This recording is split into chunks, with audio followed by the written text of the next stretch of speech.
Greetings. We are going to talk about the problem solution essay from thesis to outline. Some instructors may differ in the way that they handle this, but this is one way to handle it. So the very first thing that you should know is that there's a process to research. Students might choose a topic before they do the research, or an instructor might ask students to choose out of a list of topics that they have, or a specific topic. And then you begin connecting the dots to your research and creating a thesis and outline. So I think of an annotated bibliography paper where you look up resources and summarize those as sort of your casting a wide net to see what's out there. If you've already chosen a topic, you can cast a wide net and see what topics you might be able to use, what points you might be able to make. And then you have to connect all those dots. So I have my students come up with a topic and then go do exploratory research on that topic in the form of the annotated bibliography paper. And I also have a video on that. And then you begin connecting those dots to your research and create a thesis and outline. I love outlines. I think that they help students stay on track. You can use level 1 headings with those to separate out your issues in your paper. It's just a really nice tool to have. So the next thing you would do is follow the outline to set up the paper, which is pretty easy once you've done your research and plugged in some of that information. So once you settle on the overall problem, develop strategies for affecting problem solving. So you want to talk about your problem at the first part of your paper, and the second part of your paper will always be your solution. Now there is another way to organize that. For example, if you do problem solution, problem solution, problem solution. But I actually prefer the other way. It keeps students on track when they're researching their problem. So they'll have their problem at the top of the paper with a set of like 3 to 5 points to support that issue. And then they would go down to the bottom of the paper and go ahead and begin that solution. So here's this is a live example from a student that I went over in my class. The student gave me permission to use it. So here it is, problem 1. She said that there's limited access to healthcare. So her whole umbrella, so to speak, over her topic was healthcare administration, and she decided to focus on these. So limited access to healthcare facilities and providers in rural areas contribute to disparities in healthcare outcomes. So made sense that rural people would have limited access to healthcare. I went ahead and separated this into points 2 and 3 for her because this was counted as 1 point. It really could be separated into 2. So the high costs of medical treatments and the high costs of insurance premiums prevent many individuals from seeking necessary health care. So if you look at this, here were her possible solutions as she thought forward thinking. So potential solutions for these problems. They might be from research, or they might have been from, originally generated from her brain, and then you just incorporate supports for it. Sometimes you'll find solutions that other people have done, like certain states or a certain facility, and you can bring that into your paper and discuss how, so this X place is doing it. It's been done successfully, like telemedicine in this case. Mobile healthcare units and stuff, so that maybe we need that in Kentucky, or maybe we need that in Texas, or wherever you're living. So her first solution idea was implementing telemedicine and mobile healthcare units so that they could access services out in rural areas out in the country.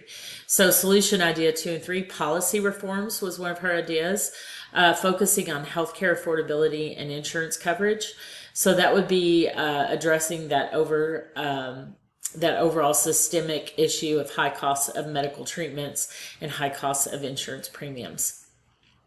So she came up with some pretty good thesis statements. One of them does not include all 3 points. Some instructors allow you to do it something like the first way, and some ask you to do it the second way. I actually prefer the second way because if you look at these highlighted items, you could have your introduction in your paper, if you can imagine that, and then go into the thing about limited access in rural areas. So you might call it limited access, right? And the next section might be called cost of insurance or insurance premiums, and you discuss that issue. And then the next section might be healthcare costs or healthcare. So you can actually organize your paper in that way, and that would set up your entire problem section by doing that. So I really like that method, but it's not always required in classes. So example one, you see here, the lack of affordable healthcare options for underserved communities is a pressing issue that demands comprehensive solutions for better access to quality healthcare services. And the example two that includes the not just the points, but it also has sort of a counter acknowledging some stuff has already been done. You have, while some efforts have been made to address healthcare options for underserved communities, and you can even talk about that like in your introduction, or you can talk about that in a different section depending on how your instructor wants you to handle that. I usually have them do that in a very brief part of the history, like what's been done here. And then it goes on to say issues such as limited access in rural areas, the high cost of insurance premiums, and the high cost of healthcare still need to be addressed. So pretty good thesis statements there. So this is the reason we do this. Like, why are we doing this? Why write an essay on problems? So I tell students, you are our future. You are the ones that are going to be dealing with some of these problems. You should know what you're headed into, right?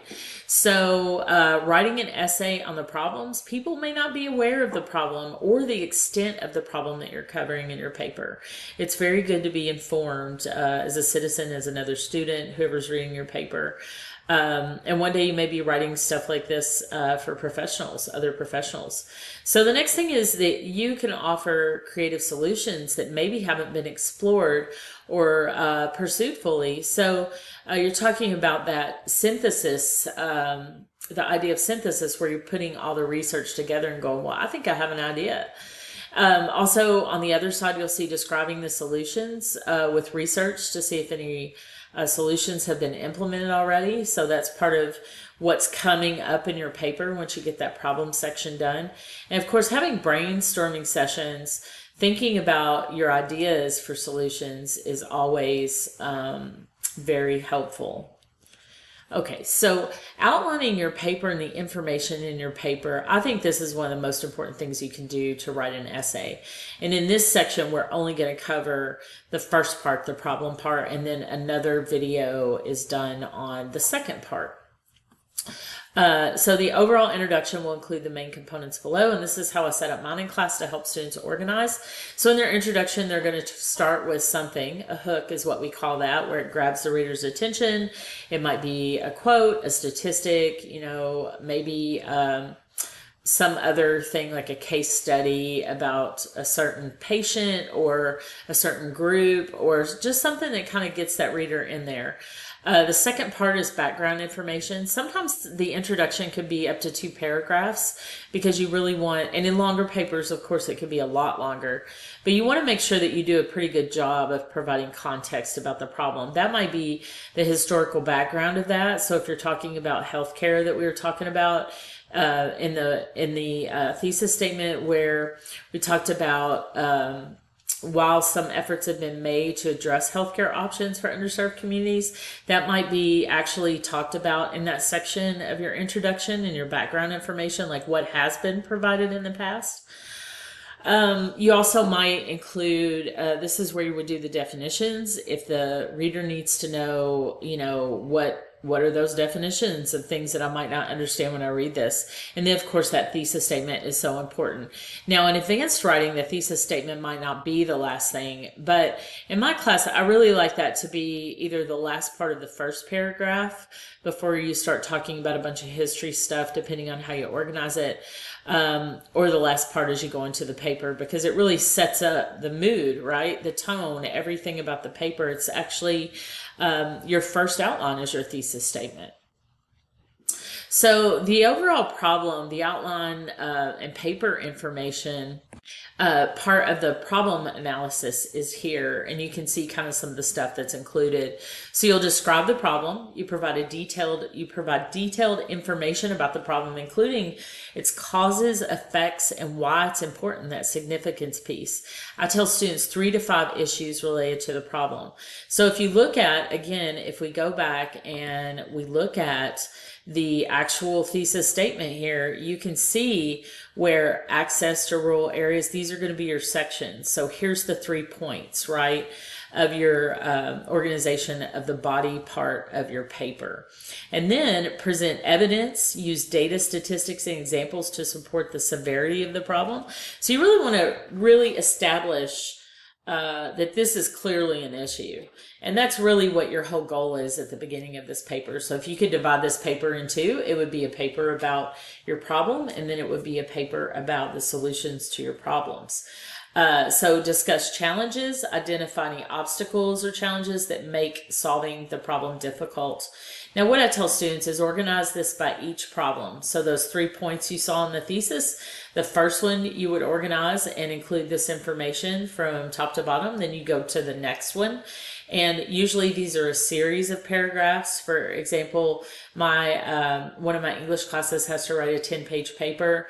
And so if you divided that, and pretended that the introduction's about a page, then each problem is probably 2 to 3 pages, depending on how you did, which usually double spaced in one of your formats like MLA or APA, is not as long as it sounds. Right. So if you had a single space paper and you're writing a 10-page paper, of course, that would be 5 pages. So if you think of it like that and you think of things as breaking down the paper into many parts, it really makes things easier. So the outline, the overall solution to the problem is going to be, actually, I think I have time in this video to go over this really quickly. Let's go ahead and do that. The overall solution proposal in my classes include you introduce the proposed solution, so present your solution to the problem. You explain how that solution might work. So you describe the key components of your solution and how to address the problem, like things like who's involved, how do we get that process started, things like that. And then talk about the benefits of the solution that you propose. So if we're talking about getting those mobile medical units out to the country, out to rural areas, then you want to talk about how do we get that done? How do we get it started? How do we set up those things? Then we talk about the implementation plan. How specifically are we going to do this? So you're like, who's going to do what? How long is it going to take us to do it? And what do we need to get it done? So pretty simple stuff here on your solution section of your paper.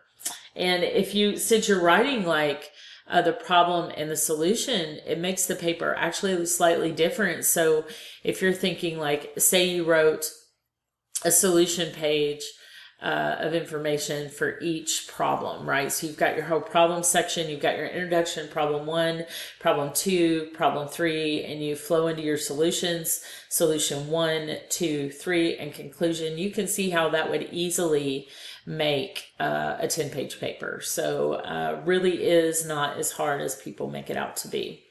So here's the potential challenges and solutions. So anything like you're going to anticipate the challenges that you might have. You're going to have any counter arguments that somebody might propose. So like if you're asking for funding for a school program, but the budget doesn't allow it for that, how could we fix that? You'd say, okay, well, we can't devote more money because we don't have it, but maybe we could do fundraisers, right? So that's where this gets into it. That's how that part is discussed. And then of course, any additional solutions that you might have or alternatives to help someone maybe plan to go out and solve each of your issues that you're discussing. And then the conclusion is pretty simple. You recap the problem, you do a call to action, and you have a closing statement to sort of be like, this is super important. As always, make sure that your paper is formatted in the correct format. I do have some videos on MLA and APA. And I have some articles as well that I'll list in the description as soon as I get a chance to add those in. Also, just make sure you always grammar check, use third person, usually inside of research papers. I hope that you found this video helpful, and let me know if you have any questions. Have a great day.